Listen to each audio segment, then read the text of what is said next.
Across the River Coffee Co. This is the Ethiopian blend. Flavor notes fruity and floral.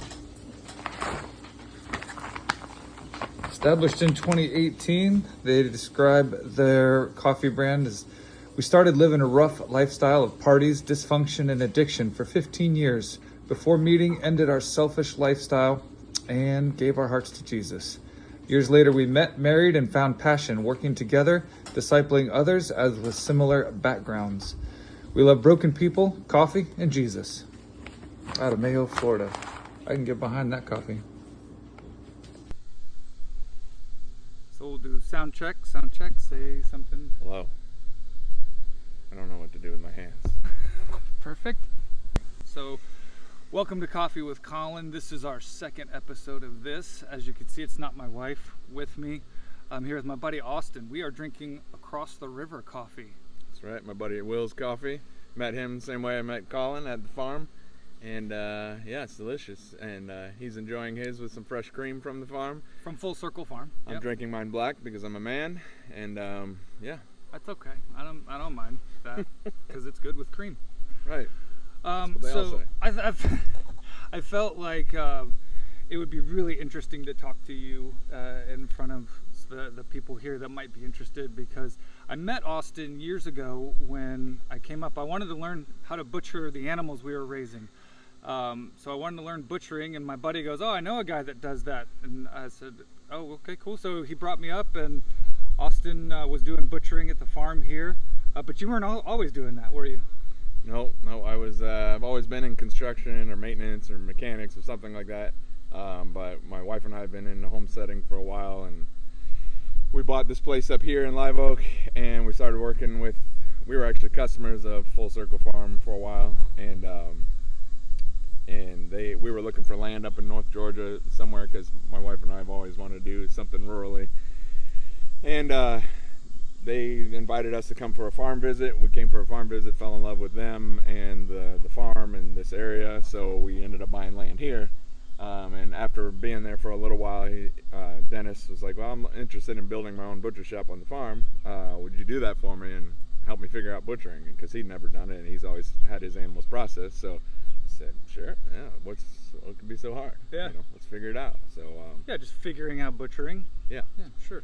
Yeah, so we started out with some dog food animals, animals that aren't, full of fat, and they're kind of older dairy cows that, weren't great for steaks or hamburger or anything. So I got some practice in on that, and we just spiraled from there and kept building more and more infrastructure, and got to the point where we felt like we could teach people. And so yeah, Colin and Kevin came up, and we showed them, got them armpit deep in a cow carcass, and it was good times.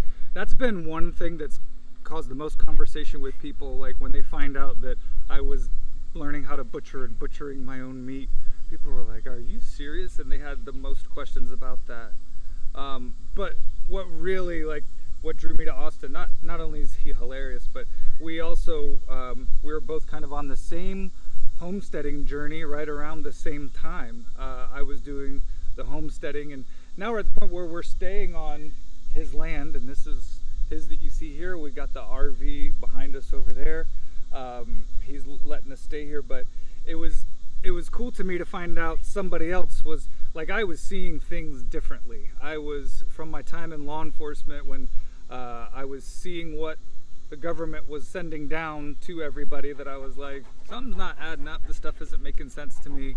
Why are we being asked to do these things? And I need to start getting in a place where I can know how to do more things and grow my own food and learn how to provide for myself. And Austin was kind of in the same place at that time, and it was just, we had both come from a very populated area in Florida to then find somebody. I had moved to our land in Brooksville, and Austin had moved here. And you want to talk a little bit about how you made that journey?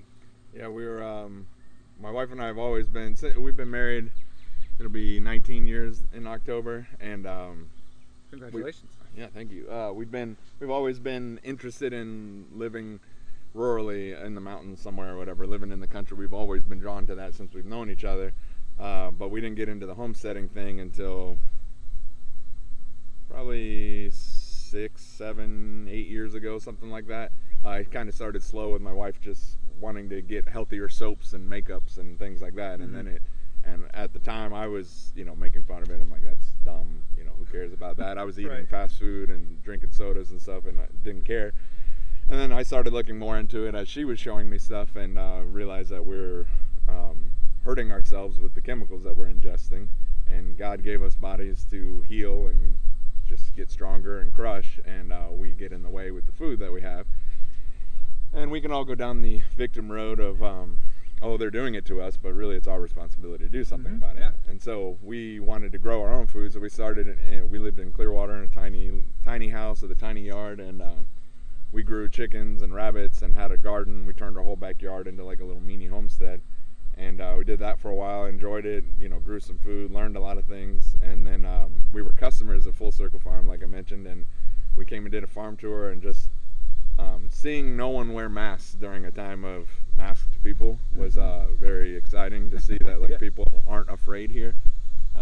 When you're in a city, you're dependent on the system that is intact, because a lot of people don't have the option to grow food or don't want to grow food, or whatever the issue is. And so you're relying on that. And so when they say a story on TV, things get weird. And we came out here where people are more self-reliant, people understand where food comes from, and that was refreshing. So we sold everything. We sold our house. We had a plan. We looked for land for a while, and we finally found a piece. And that was totally a God thing too. There's a whole story behind that, but how this property that we're on is the first one we looked at, but we looked at like 30 other properties, and then this one came back on the market and we ended up with it. So anyways, that was a whole God thing. But the whole point was to get somewhere where we could be self-sufficient and grow food and work with our friends who own this farm. And so yeah, here we are. We kind of expanded quickly. Luckily, the position we were in, my wife and I both had good jobs. We weren't making a ton of money, but it was a lot of money for us. I'm making $30 an hour. She's making 20-something bucks an hour. And, we're crushing, doing the things, but thankfully my wife saved a bunch of money during that time. And like I said, we had our 401ks and stuff, sold our house, and we were able to pay cash for this place. And now we're, mortgage free, and, we got to pay our power bill and cell phone bill and things like that. So expenses are way down. We work super hard, don't make nearly as much money, but we love every second of it. So it's great. That's the thing, man. It's just being willing to take that risk, to see somebody else who was that same mindset of being like, I'm all in, let's do this, and sell it all, and take the steps that so many are unwilling, that I was unwilling to for a long time. And just maybe I hope it can inspire some people that are watching this too, to see it can be done. And we'll take a walk around here. What are you raising here now? Right now, all we have is some egg chickens, and we have my little selective breeding program that I call them the Coopers. Mr. Cooper, Mrs. Cooper. And then we have our egg birds, and then we have rabbits. We grow rabbits for meat. We sell we eat the meat, and then we also sell the rabbits through the farm. And at times we have pigs, and we've had goats and stuff like that. And the infrastructure is not great here yet. I don't have a perimeter fence, so one of these days, once I have a perimeter fence, I'd like to get some sheep, or a few beef cows to raise or whatever. I hear sheep are easy. I have not done sheep. I did goats. They're kind of a pain in the ass. I've heard sheep are easy, but they're similar to rabbits, where they get disease and die off easy. But once you get through the good genetics of which ones can survive here in this situation, then you're fine. And then they kind of just do their own thing. You come out in the morning and there's more sheep on the ground, and so that's exciting. So we want to get into that eventually. But our first thing was like, oh man, we want to get a dairy cow, and I, it's still kind of a dream, but seeing how much, working with Dennis at the farm, seeing how much work goes into, he milks 40 plus cows every day, but seeing how much work goes into milking even just one cow every single day, and you got to do it every day and every night. You can't go anywhere. You got to, if you do, you got to have somebody milk your cow for you, otherwise it dries up. I'm like, well, I know a guy that has milk, so I'm gonna stick with that.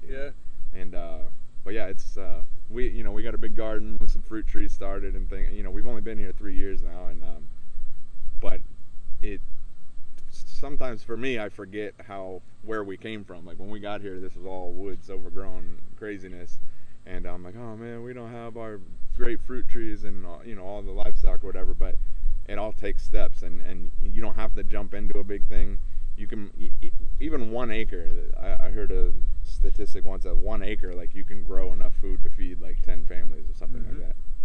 And it requires just a paradigm shift in your mind, like you were talking about. It's letting go of those golden handcuffs is what I like to say. You got the paycheck that's like super sweet and comfortable, and I can just buy my things, and yeah, that's great and all, but you don't have you're at the whim of the system, whoever's in charge of the system, and you can't really cry about it because it's like you signed up for it.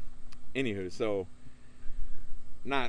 and the interesting part about this whole journey is the more and more I try to get away from the system and be self-sufficient, the more I appreciate the system.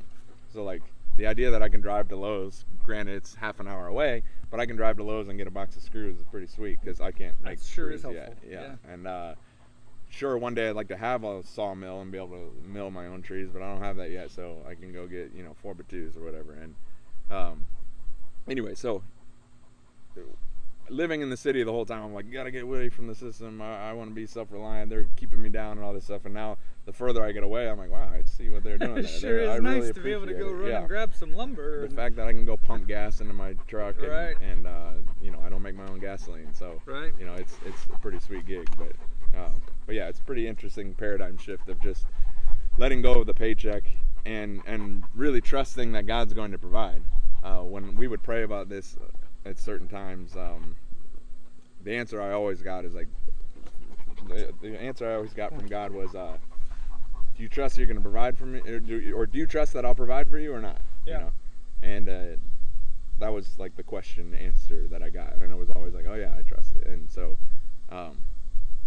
it's really fine. It's like I said, we make way less, but our expenses are way less, and making our own food is not only is it way healthier physically because of the non-chemicals and everything that are in our food, but I think there's a spiritual gift from God of saying, all right, you're doing the things, you're trusting that I'll provide, because really it's His creation that's providing us the nourishment. That's right. And sure, I'm doing the work, but it's Him that's making it happen. So in every time we plant a seed or get a chick and grow it up to be a meat bird or breed rabbits or whatever, it's like I'm trusting that God's creation is going to keep going, and the sun's going to come up the next day, and the water's going to come out of the ground, and all that stuff, and it's a great feeling. I think we get a spiritual boost from that. So. Yeah, awesome. So one of the things that I've discussed, or I've put in some other videos, is just asking people like, what's stopping you from doing the things that you feel called to or led to or want to, and what advice would you have for somebody who might be in that kind of mindset where maybe they want to do something but they're feeling held back? My advice would be to, one, look at examples of others and don't compare yourself to others, because like, look at their examples, learn from a thing, but don't go, oh, it must be nice, if I had that set up I could do that, or if I had this I could do that. It's not about that. It's your walk with God. It's your walk with your family. You're leading your family, and just learn to.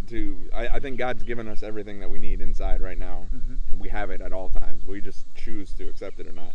And you have to find a place where you can trust Him, trust that He'll provide, and that takes different things for different people. Some people gotta lose it all to find that. Some people have to have some hardship to find that. But the interesting thing is, the more people that I know the more people have, the harder it is to see that.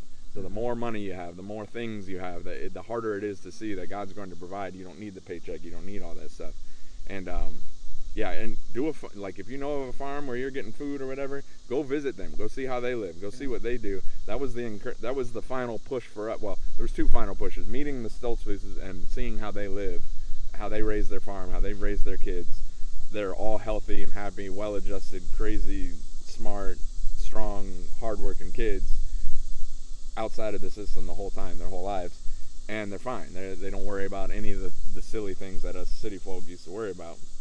And two, the whole, the incident with a a bat in some soup or whatever it was. Yeah. That was like, those were the two pushes that we felt like God was like, all right, go, get out of here. Yeah. And so yeah, it's different for every person, but as a man, as a leader of your home, it's important to pray to God and right. and listen too. Though we recently went through a book about learning how to talk to God, and a lot of it is listening, because as you can tell from this short video, I talk a lot, and I do that to God too, and God's like, right, Yep. yeah, are you gonna be quiet and whenever listen? you're ready? Whenever you're ready, I'll give you an answer. And so I've had to really learn how to just ask a thing and then be quiet, ask a thing and be quiet, and really listen for that. And if you don't get an answer, so what? Keep going, keep trying. A paradigm shift for me too recently was, God, I didn't hear you. Can you repeat yourself? And for a lot of my Christian walk, which is recent for most people, compared to most people, I'm like, how dare me? How dare you? How dare you ask the creator of the universe, that the creator of all, to repeat himself? But do we believe we have that relationship with him or not? And I believe I do. So why not ask him? Like, Father, I didn't hear you. Repeat yourself. And he will. He'll eventually give you the answer. Maybe not that you're looking for, but you'll get an answer, and you'll be clear. Yeah. And same thing, what my buddy Colin here has done. He prayed about it, and he finally got his answer.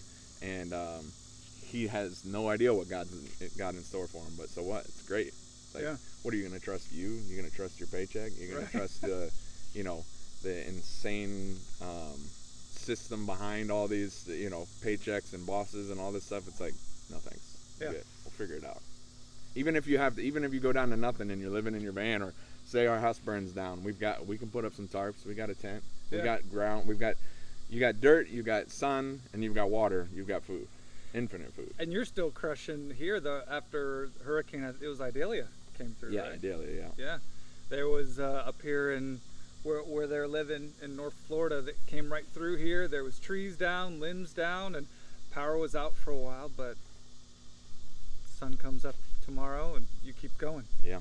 And the biggest difference, so being in Clearwater and stuff, we went through hurricanes and things there, and when power went off and things got weird, people got weird. It was like it's all about me. It's I need to get my gas, I need to get my food. Grocery store shelves were empty. Here, everybody was super relaxed. They came and helped each other. Hey, I got a chainsaw and a tractor. You need help? And actually, we're good, thank you. And they can move on to the next person. And we go to friends' houses to help them. They got a tree down on their barn or whatever. Yeah. They get, Colin and Bonnie came up and helped us cut back a bunch of trees. We got, the real. I guess this is a different answer to what you were asking earlier. The real paradigm shift is realize that people are your value. It is the valuable part, not your paycheck, right. Not your status, not your image and things like that. The people around you, like, we don't have homeowners insurance, and people say, "Oh, how dare you? What are you, crazy? What if your house burns down?" I'm like, "Well, I got friends. Yeah. Friends are my insurance. Yeah. If my house burns down, I got friends that'll come over and help me build a new house, and I know that, and it's a very comfortable feeling." So it's been cool, like, to see he's got like a little leak in his roof, and he's like, all right, no big deal. He doesn't freak out about it. He got up there and he's fixed it while I've been here. No more leak. And it's to see that self-sufficiency and to see someone just be able to see something and do it. It's always inspiring for me. I'm so glad we're friends. I'm so glad we come to get to know each other better. What do you want to tell everybody about the farm that you work at? So if they want to find out more or want to know more, what do you tell them? Well, the farm we work at is called Full Circle Farm. We sell pet food, obviously not for human consumption. Obviously not for human consumption. Because we sell raw dairy and meat and eggs and things like that, all just for animals, because you don't want super healthy food in your body. Right. You want food that's FDA approved, has a lot of chemicals. Clearly you want the government to tell you what's okay to eat. Well, because God didn't get it right. Man has to fix it with chemicals and vaccines and things like that. So it's important to do that. But anyways, if you are looking for food for your pet, my two pets, one's 26, the other one's 15. They're crushing on this food. Oh yeah. Emma and Zach. It's fullcirclerealfoods.com, and like I said, we do raw dairy and chicken and eggs, and we deliver actually down to the Tampa area every Thursday. My wife and I and my daughter do the deliveries, and yeah, I helped yesterday with the Jacksonville that's delivery. right. Colin went with me on the Jacksonville delivery. We do that every other Saturday, and There's a thing I learned how to do in editing. I'm gonna put a picture of it in there right now. Cool. Yeah. Yeah, of me and him doing the delivery. That's great. Yeah. And it's fun. It's fulfilling work. It's a hard day's work on the delivery days, but we're giving good food to people in the city that don't have access to that good food because you can't go get it at the grocery store. So, I would, if you're interested in improving your health, and I believe improving your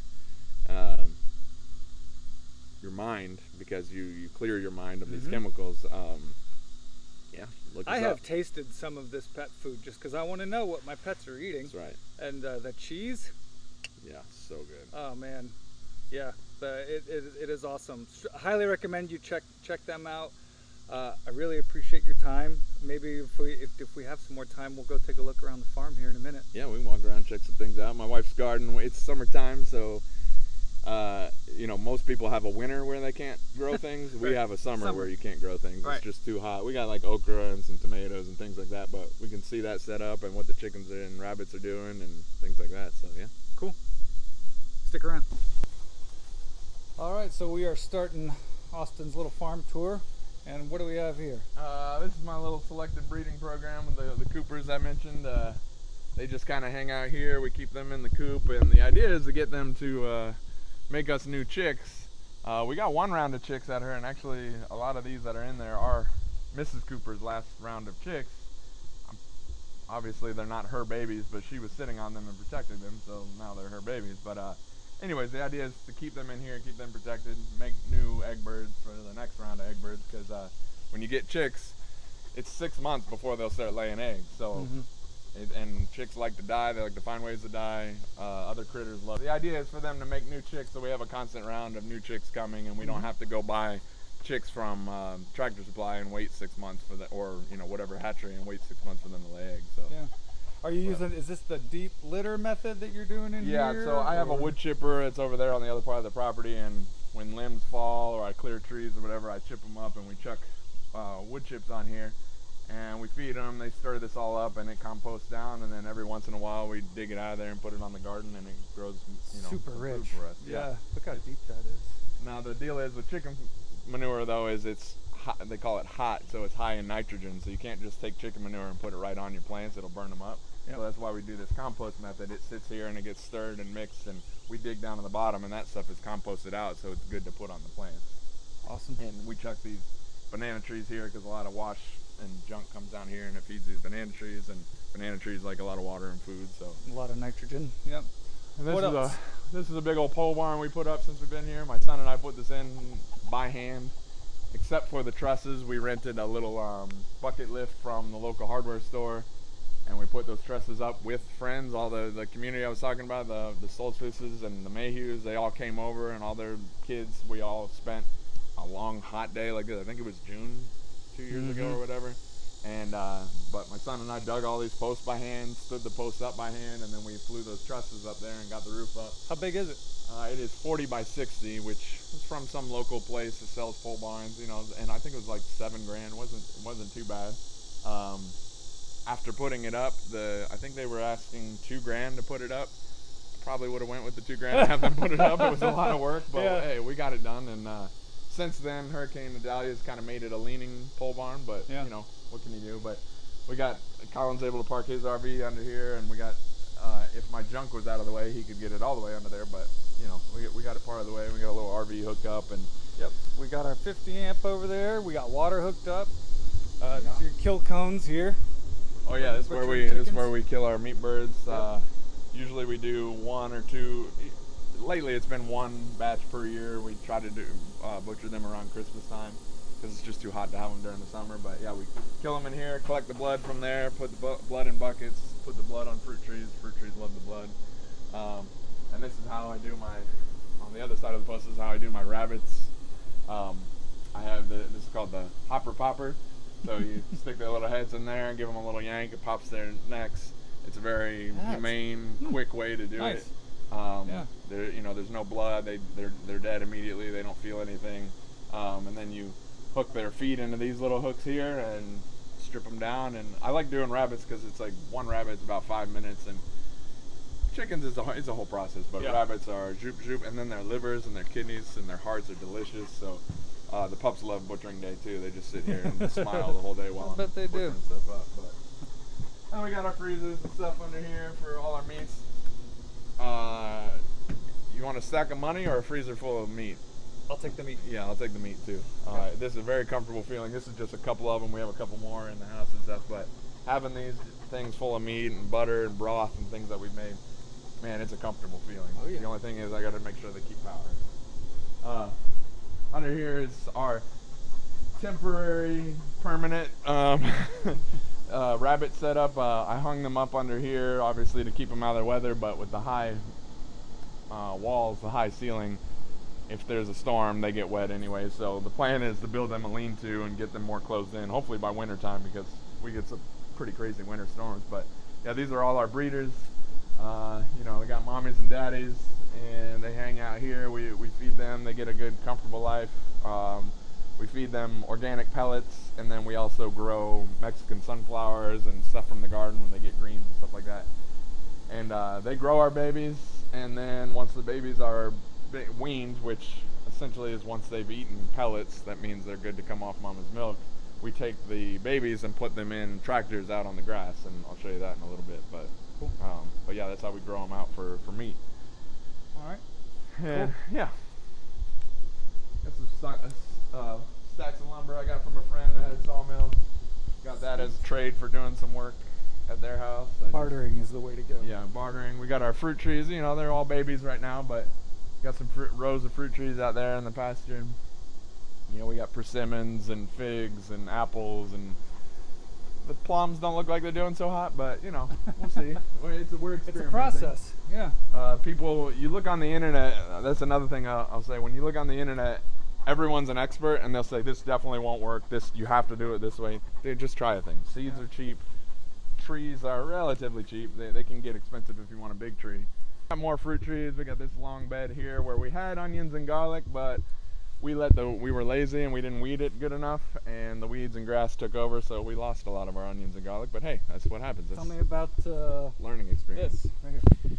So this is electroculture, and I'd heard about this plenty of times, and I'd seen videos and stuff on it. I was like, oh, that's interesting, just never got around to doing anything with it. And then Colin sent me videos, or a picture of his mango trees that he grew with this electroculture. And the idea is you put some copper in the ground, so all plants, all animals, all trees absorb electricity, energy from the air. We're all electrical beings in one form of another, and that's how we get the energy from the sun and all this stuff. Plants do it naturally. Well, somebody back in the day figured out you can stick some copper wire or tubing down in the dirt right next to the plant, and it's like an antenna. It boosts that energy that goes down to the roots. Yep. And it wards off pests. It just helps the tree or the plant absorb energy a lot easier. So we put these as little antennas, and I got this scrap cut. You know, I do HVAC and electrical work for people, so I've got all kinds of scrap laying around. I'm like, oh, it's easy enough. We'll twist it up, stick it in the ground, and see what happens. This was, you know, not doing so hot. I put that copper in there, and it's happier now. Yeah. You know, got that in my loquat. It's not loquat season right now, so it looks sad, but you know, did that in a few areas and have had some success. We got watermelons growing back there in that long patch. A beautiful thing about this property when we bought it is we have all these big old pecan trees, and this is one of them. I think we counted 12 good-sized pecan trees all over the property, and once a year we get a whole flush of pecans that fall on the ground and get to eat those.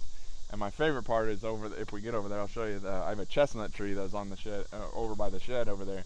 And the interesting part about that is it's like over 100 years old, and from what I understand, people have told me there was a big blight that killed off all the chestnut trees around here. So the fact that it's that old is like a miracle. And anyways, we get a whole flush of delicious chestnuts usually around October, November, something like that.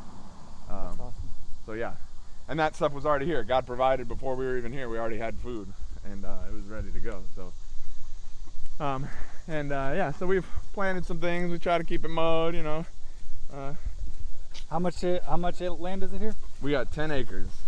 So we got 10 acres, and this old house, which it's got vinyl siding and stuff on it now, but it was built in '35, and it was a rundown. Like the inside there was no AC. The somebody had redone the electric, sort of ish. I had to do a lot of electrical work, putting in some lights and things like that. But yeah, it was built in 35, tiny little house. But this land and this house was, we were able to get it for 80 grand. Wow. So we were able to pay cash for it. And That's awesome. if you're willing to put in work, you know, you can find deals. Yeah. 10 acres with a house. Yeah, that's pretty good. Yeah, it's pretty sweet. So, you know, they're out there. They're few and far between now, but you just got to be willing to do the work. And then this is my wife's pride and joy, this garden we built since we've been here. Moringa, Yeah. sunflower. What's this on the end? This is all asparagus here. Cool thing about asparagus is you can eat from it for 20 years plus. It just keeps coming back. It'll freeze off, it'll die off, it'll keep coming back. Hey, get out of the garden. Right now, like I said before, there's not a lot growing because it's super hot out, so not a lot of things grow in the heat. But peppers like heat. We got these little Everglades tomatoes. They don't mind the heat.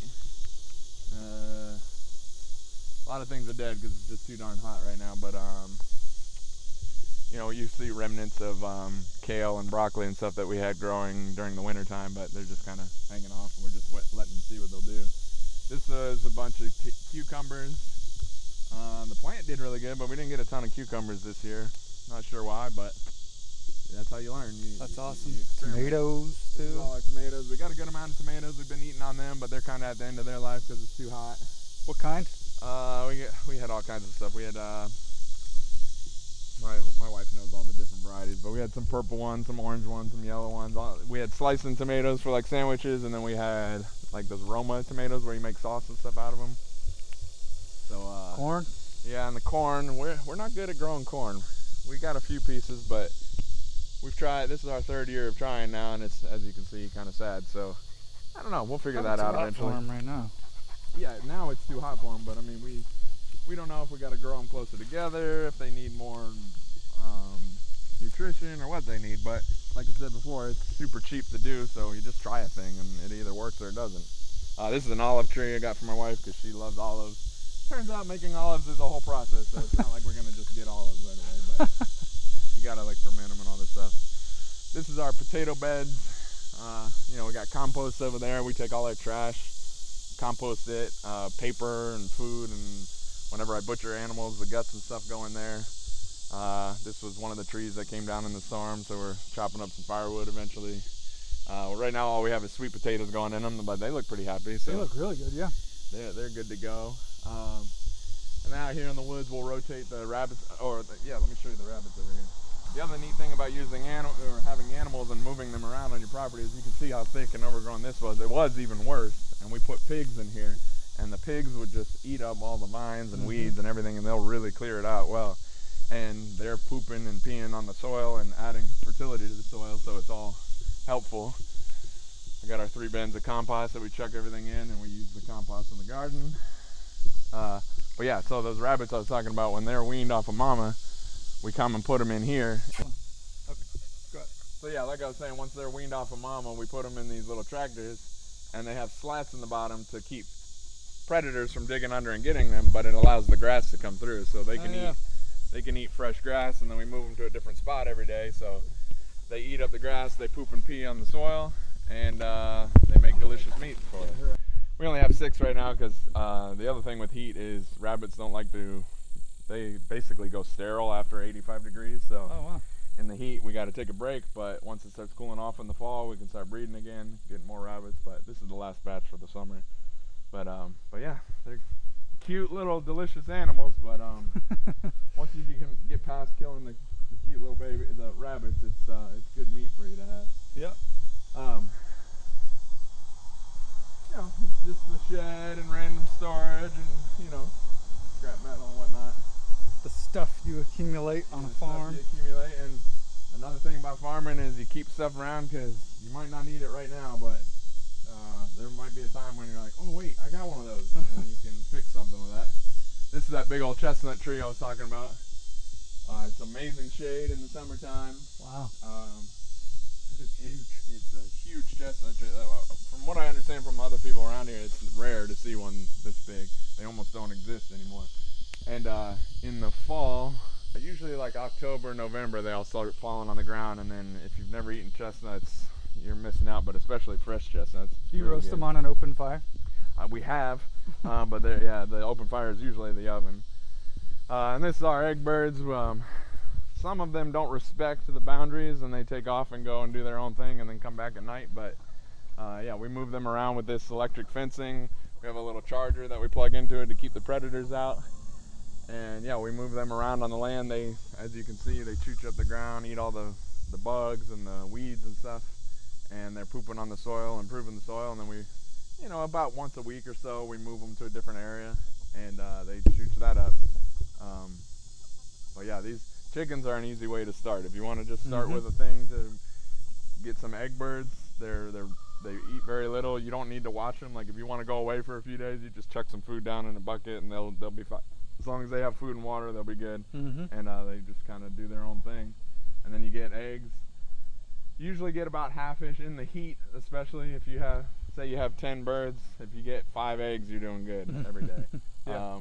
Sometimes it goes less, sometimes it's more. It just, it depends on their protein and things like that. But they're really super easy. You don't have to overthink them at all. And your neighbor here, this is... Oh yeah, and this is my in-laws' house. My wife's parents, they moved up here with us, and they built this house and placed it here. It's a manufacturing home or whatever that they placed here. And there's another thing I highly recommend if you want to do a thing and move out and get land, is move with family. You don't have to spend all the money yourself. You don't have to get some grand thing and everybody has their own area. This is just 10 acres and they live here, and I hope that my son and daughter or whatever, they might build land. There's other land around us to buy and stuff. So I like the idea of a family compound because you can pool your resources, you can have extra labor force, and there's no reason why everybody needs to be all separate across the country. That's all. That's all a new idea. That's not how things used to be. That's right. So yeah, and right now it's just a bunch of weeds and stuff. My wife's got some strawberries growing over here, but yeah. You got a mower hooked up to an ATV over here. Yeah, that's my little trail mower, the ATV. That's been the most efficient way to keep weeds whacked down and stuff. Until we get grazing animals to eat down the weeds and grass, we got to do it mechanically with a mower. So yeah, that's what we do. But yeah, we use the woods for to move the rabbits and chickens, and when we have pigs, move them in there so they can have shade. And yeah, they eat all the things up. It's pretty cool. It's awesome. Pretty cool. A pretty fun existence that we have out here.